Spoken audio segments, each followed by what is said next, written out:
We're going to be talking about a primary lesson now that is not included in our primary lesson chart. And we have left some space in the chart for these additional lessons. And lesson is paper training. Now this is a lesson that you would do once the bird has been weaned, and it's relatively easy. Now you wouldn't do it before the bird is weaned.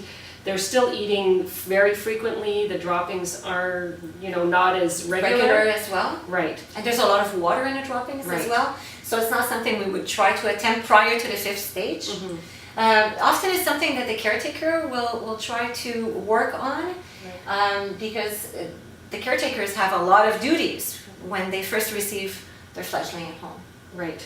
And along with weighing, they want to be monitoring the droppings. And this is a perfect way to be monitoring droppings because they're actually introducing their bird slowly to new parts of the home. Right. They're going to be contributing to the versatility of this bird's lifestyle. For sure. It's a favorable companion trait. Yes, and so carrying the bird throughout the home, gradually, of course, you're not exposing the bird to this whole big new world in one shot, but you will be carrying with you a piece of paper. Yes. Definitely this is a nice way also to integrate this bird within your home in order for the other family members to welcome this bird and not be deceived with the husbandry issues.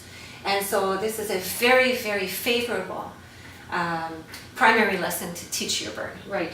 Although we did say it's relatively easy, it is time consuming because it is a lesson that has to be done one-on-one. One-on-one. You can't do that with the flock, and if you train one bird to drop on paper, it doesn't mean that the other birds that are on their training stands looking at this lesson will understand what you're doing.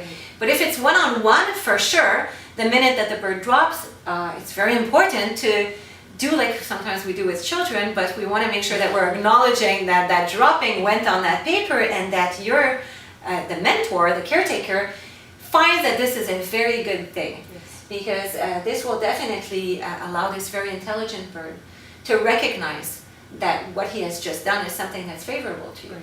So this is something that can be, along with all the other primary lessons, Suzanne, I think that this is not one that we wrote down on the list because it doesn't require as many steps. But along with the harness training, the misting, of course, the commands, this is a very, very important part of the foundation of the bird's future life as a companion.